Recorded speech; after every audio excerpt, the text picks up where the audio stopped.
안녕하세요. 저는 2022년 대치 상상미학학원에서 재수를 하고 2023년 홍익대 회화과에 다니고 있는 이조한입니다. 저는 2023년도 수능에서 국어 1등급, 생윤 1등급, 한지 2등급, 영어 3등급을 받았고 성균관대 서양학과, 홍대 회화과, 국민대 회화과 세 군데를 지원해서 세 군데 모두 합격했습니다.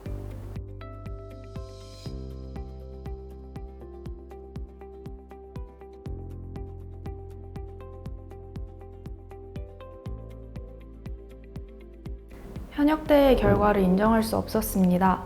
첫 번째 수능을 경험하고 내 공부가 부족했다는 것을 깨달았고 나름의 전략을 세워서 1년 더 열심히 공부한다면 더 좋은 결과를 만들 수 있을 것 같다는 생각을 해서 재수를 결심하게 되었습니다. 재수를 시작하며 사탐 점수를 많이 올리겠다는 다짐을 했었는데요. 상상미학의 사탐 수업은 듀얼 시스템으로 2명의 선생님이 수업을 하시며 6월 모의고사 이전까지 중요한 부분을 한 번 정도는 훑어볼 수 있도록 하는 커리큘럼을 가지고 있었습니다. 이 점이 저에게는 큰 메리트로 느껴져서 상상미학을 등록하게 되었던 것 같습니다. 저는 재수 초반과 후반부의 과목별 공부에 대한 생각이 많이 달라서 두 부분으로 나눠서 설명하겠습니다.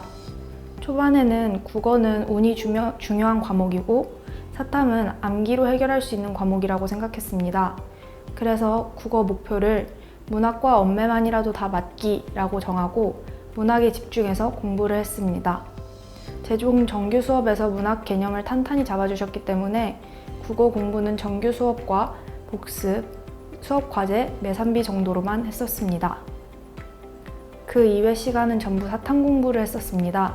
사탐은 한 과목당 2분의 선생님들이 수업을 진행하셔서 수업 복습, 과제만 해도 충분히 공부할 수 있었습니다. 복습은 주로 수업 내용을 정리하는 노트를 하나 만들어서 노트 정리를 하고 과제 문제들을 풀고 마더텅과 자이스토리를 풀면서 문제 안에서 나온 개념들을 추가로 정리하고 선생님들과 질의응답의 시간을 가졌습니다. 초반에는 사설 문제는 전혀 풀지 않고 그냥 교육청과 평가원 문제들로만 공부했던 것 같습니다. 육모를 보고 난 후에는 국어도 하는 만큼 나올 수 있다는 생각을 가지게 되었고 저만의 비문학 접근법을 만들면서 수능까지 준비했던 것 같습니다. 가장 고민이 되었던 과목은 국어였던 것 같습니다. 어느 정도의 암기로 해결되는 과목도 아니었고 갑자기 난이도가 어려운 지문을 마주치면 멘탈이 나가기도 쉬운 과목이어서 더 어려웠던 것 같습니다. 일단 문학 같은 경우는 기초 개념어 수업을 열심히 듣고 연계 작품들에 적용해서 푸는 연습을 위주로 공부했던 것 같습니다. 내용을 미리 알고 있다면 최초 1회독을 부담 없이 할 수 있다는 접근과 접근법들이나 풀이 방식을 익히는 공부를 한다는 점을 생각하며 연계 작품들과 기출을 위주로 많이 공부했던 것 같습니다. 비문학은 글의 구조들을 먼저 익히고 그에 따른 접근법들을 만들어서 어떤 지문이 나와도 당황하지 않고 문제를 풀어나갈 수 있도록 했습니다. 그리고 여러 모의고사들을 통해 실제 시험에서 생길 수 있는 실수나 당황스러운 상황들을 경험하고 해결 방법들을 미리 생각해두며 공부했습니다.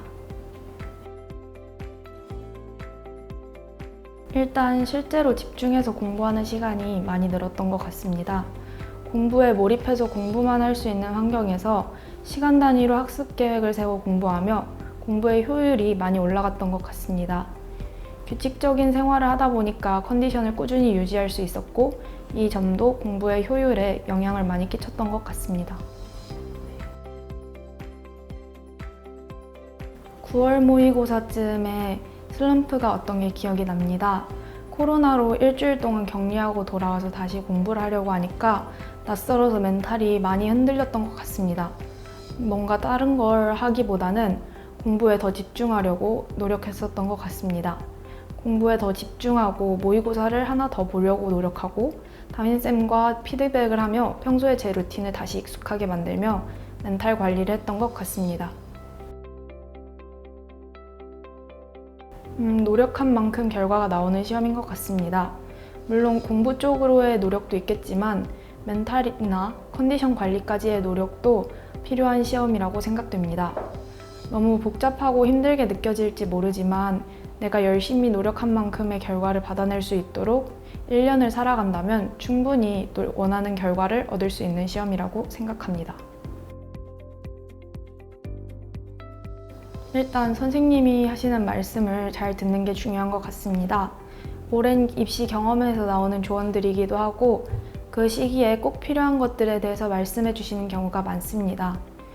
공부에 대한 조언뿐만 아니라 멘탈이나 컨디션 같은 부분에 대한 조언들이 저한테는 많이 도움이 되었습니다.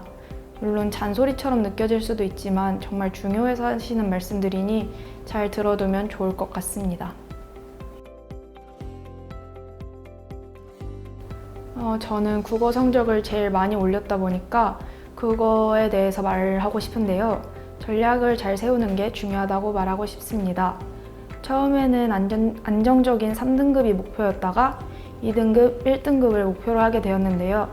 일단 저는 3등급 목표일 때의 전략은 문학과 선택 과목만 확실히 다 맞추고 비문학은 시간이 남으면 풀자였어서 문학과 선택 과목만 공부했었습니다.